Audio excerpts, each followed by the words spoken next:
Hello guys, and welcome to a new WARNO video today by me, Vulcan.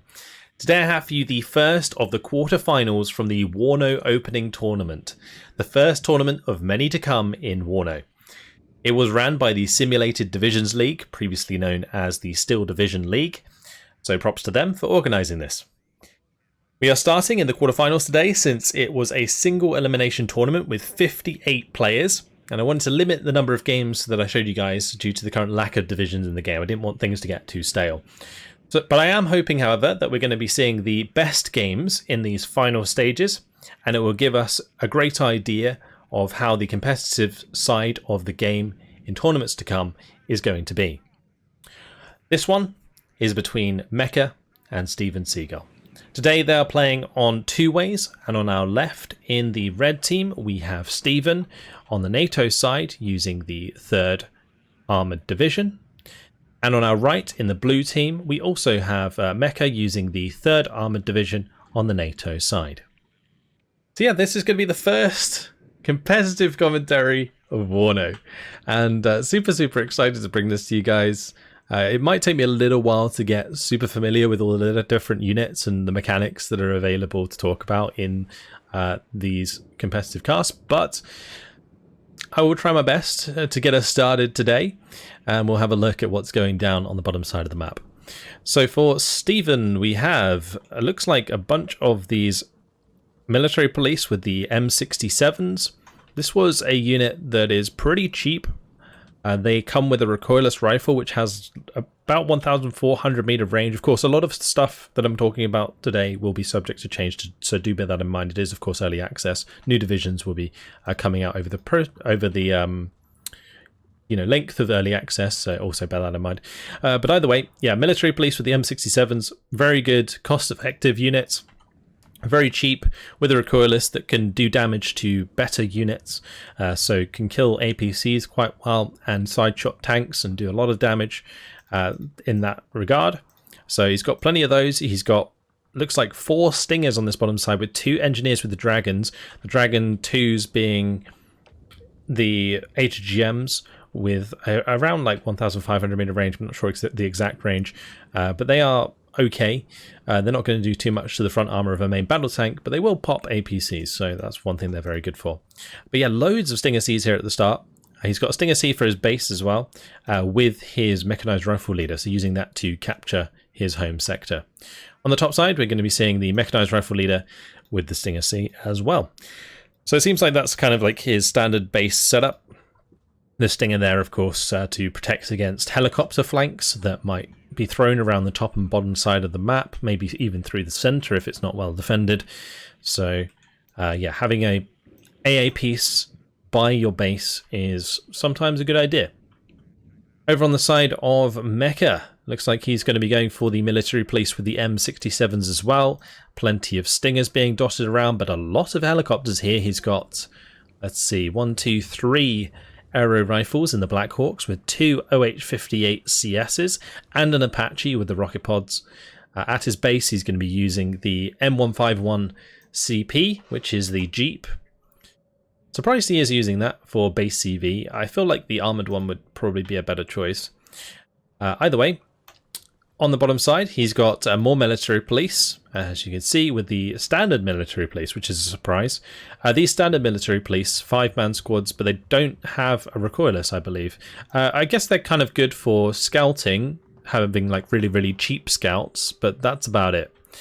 Then you got the mechanized rifles there, Stinger C following it up, Stinger C for the bottom side, and the mechanized rifles there as well. Alright, looks like Steven Seagull has added some more stuff to the top side, so we'll just go back and check that. Looks like it's going to be much more of the same. Military police with the recoilless, Stinger Cs, and engineers with the Dragon squads. So both players are going to be kind of rushing towards the center of the map early on in order to kind of take positions which give them advantage over their enemy. So in this case, for, say, Steven Seagull, you can see that he's going to be going for this complex of buildings, and by jumping in here with like a recoilless or the dragon squads, what he's going to be able to do is kind of prevent any movement in this area of the sector, and then that's going to give him pressure to actually move up units into that area. So both players are going to be doing that on both sides, and you can see that this bottom side is definitely going to become contested at the start due to both Stephen and Mecca moving troops to almost the same locations there on that bottom side. But we'll see if these Black Hawks pay off. The Black Hawks allowing you to get to positions just a little bit faster just because they are moving directly towards their position.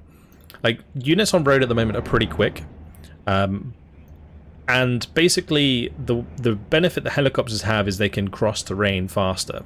So whilst they are not necessarily as fast as like a Jeep zooming next to them on the road, which they currently do, these Black Hawks will be able to, you know, fly over these mountains and just go straight to where they need to be, which on a map like Two Ways, where there are the mountains in the center, will give Mecca just a little bit of a starting advantage here, able to get his units into position with the Apache to support him. So let's see if we get any engagements here at the start. Looks like a little bit of a rocket pod went off there from the Apache, hit Steven Seagull's trucks here, his transports. He's actually going to be sending them back to sell them. I think he's already sold the ones at his base. But yeah, making sure he gets those out of there. Both players making sure they get their transports out of fire so that they can sell them and bring in better units. The mechanized rifles going up against the military police here. The military police doing pretty well against the mechanized rifles. At the moment in the game, the infantry tends to trade like 1-for-1 for the most part, regardless of the type of squad you are. But in this case, the engineers with Dragon, they're in cover, whilst the mechanized rifles here are not. So the mechanized rifles currently taking a beating and really getting taken out as they try and engage those troops. Not having a good time at all. So yeah, both of those going to go down. Even the Stinger C went down as well there. So not great. In the middle, it looks like quite a lot of stuff went down. Let's have a quick look at what that was. Oh, it's a Black Hawk. That was one. And it looks like maybe another one went down. Oh, that would have been the OH-58 CSs. So it looks like Mecca here has lost quite a bit at the start to the Stinger C squads of Stephen. The NATO play at the moment has been a heavy focus on helicopters, and it seems like both players were ready to counter it with the Stinger Cs, but Mecca still fell into the trap, and his OH-58s plus his Black Hawks have already gone down, so he's going to be missing that component of his deck now.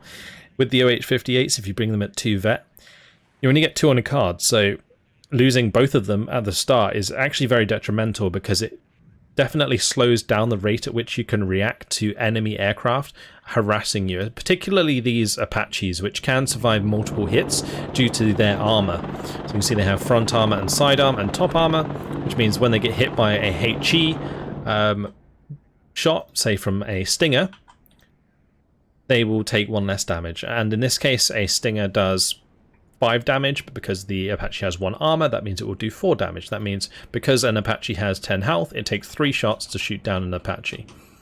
And that's something you can like use to your advantage if you like overwhelm your opponent with helicopters, which is obviously what is well known as a Heli Rush. Heli Rushes were banned for this tournament specifically, so you weren't allowed to kind of like just send helicopters to your enemy's base at the start. So helicopters were allowed to be used at the start, just not obviously to go snipe the enemy CV. But Steven Seagull has moved up more of his leaders. You see that both players have done so, secured all of the sectors on their side of the map. So Golf is secure, Charlie is secure. We got Echo back there, Bravo and Alpha for Stephen. And on the side of Mecca, he's got Foxtrot, Juliet, Hotel, India and Kilo. So now it's really up to both players to contest this center sector, which is often the main contesting point of this map. The aero rifles here are going to be doing their best to take on the mechanized rifles in the open, opening up with the M60 machine gun. Look at that Chad go. It's absolutely Ramboing that machine gun. Oh yeah. Blast them away. So pinning them down, they're going to be routing. Routing occurs when cohesion gets low. So in WARNO, there is a morale system that revolves around cohesion. Cohesion is affected by suppression. So if you look at like the suppression stats of weapons, over time that suppression will affect a unit's cohesion, and then the lower the cohesion gets, the higher the chance there is for a unit to rout. Also, when a cohesion is high, you get extra movement speed. When it's normal, there's no effect, and when it goes low, you actually get a negative modifier, which reduces your rate of fire by 50% and also your movement by 50%. So letting your units get to low cohesion can be really, really bad. They will recover cohesion over time, so that is important to bear in mind. Ooh, military police there with the M67 absolutely demolishing these M35s with their recoilless rifle. I think one of the mechanized rifles got destroyed because of that, the other one managing to survive, unloading just in time. These era rifles are actually doing a pretty good job of staying alive here for a significant amount of time. The AH-1F Cobra coming in with those Hydra rockets is going to make short work of that infantry, and now Steven Seagull moving in the command unit to the center, backing himself up with an M1A1 Abrams and the Chaparral there. So military police coming in for Mecca. Again, a surprising choice, these military police, just because they are so weak. They're a 5-man squad with M16s and M60. In large numbers, they can overwhelm other squads, but like a mechanized rifle squad is just like way better because they have, say, 3 machine guns as opposed to, you know, these only having 1. So in like infantry engagements, having quality can matter, but usually like infantry just in general is there to hold a position, not necessarily to attack. You want to probably just use recon and then have your support weapons attack them. So like this scout, for example, would be great if he can sneak that up, spot some of these targets, and then he can use his tanks to engage the other Abrams. He can use his mortars here even to dislodge infantry in buildings, and he can use his Apaches to rocket them as well. AH-1F Cobra coming in again, firing away, using all those Hydras to absolutely obliterate that squad. These are only 60 points at the moment, definitely going to be increased in price over time. Dragon squad. Is it going to be able to take out the mutt here? I assume so.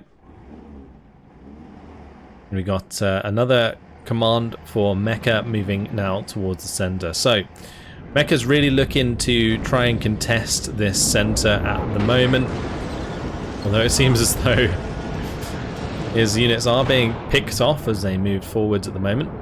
Although this is a 2v1, this is not good for Steven. We have the 2 M1A1 Abrams versus the single M1A1 Abrams of Steven Seagull, meant that it got caught out. And, well, neither of Mecca's Abrams actually took any damage. They did very well. They don't have any veterancy on them, so Mecca opting for availability over veterancy in this case. Steven Seagulls do actually have 3 vet at the moment, so very, very accurate. If I hover over that, you can see how the experience affects a unit. So the chance to hit is plus 50%. The rate of fire is plus 30%, and stress resistance plus 50%, which means that they take less stress, and therefore their cohesion stays higher for longer, which is obviously useful because it stops you from losing the rate of fire. So cohesion there going down to mediocre, and then to the lowest one for that tank as it gets destroyed. The Abrams doing a fantastic job of ripping them apart. The military police really not going to be having a good time here as they advance onto contact. Military police further down, looking to potentially pick off some of these units, but yep, not doing too great so far. Cobra is going to be coming in with the rockets and hitting that Jeep. The Jeep actually surviving relatively well. Military police do take out the Stinger, so technically paid themselves off, but they are going to go down very quickly to the Dragon squad, and the Cobra is going to move in there to help finish off that Jeep. So things are pretty chill at the moment. It looks like Steven is just holding on to his position in the center. It really is up to Mecca to push Steven out of this position. But since the timer currently goes up by +3 per second, it's going to be not very long until Mecca like has to be making a decent push. Otherwise he'll just get timed out of the game. However, it looks like Steven Seagull here is actually making a moves into the bottom side of Foxtrot, which will force Mecca to react. The engineers really trying to kill off this Jeep here. It's taking them just a little while. Thunderbolt coming in. I think that was looking for the strafing run onto the engineers. Would have definitely done a lot of damage with its front gun. We got 2 Abrams sneaking in here. Look at that. Looking potentially for the engagement with Stevens M1A1 here. Wonder if the military police can see that. Either way, that would be good if he could get the 2v1 going, and then being in that position he could then push further up and try and get a flanking attempt on these M1A1s. Looks like the M1A1s there got pretty lucky. The A10 Thunderbolt came in and actually missed 2 HGMs on those M1A1s, and the mortifier is coming in as well. The main reason that he's putting in the mortifier on is to reduce the cohesion, so that when he engages with his own M1A1 he has that cohesion advantage, especially if one of these M1A1s gets like knocked down to mediocre. You can see it loses 25% of its rate of fire, which is really good obviously for getting an advantage. Mortar there taking out the Stinger C squad nicely. As Morse is firing away.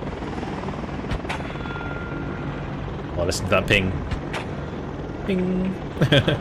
Very cool.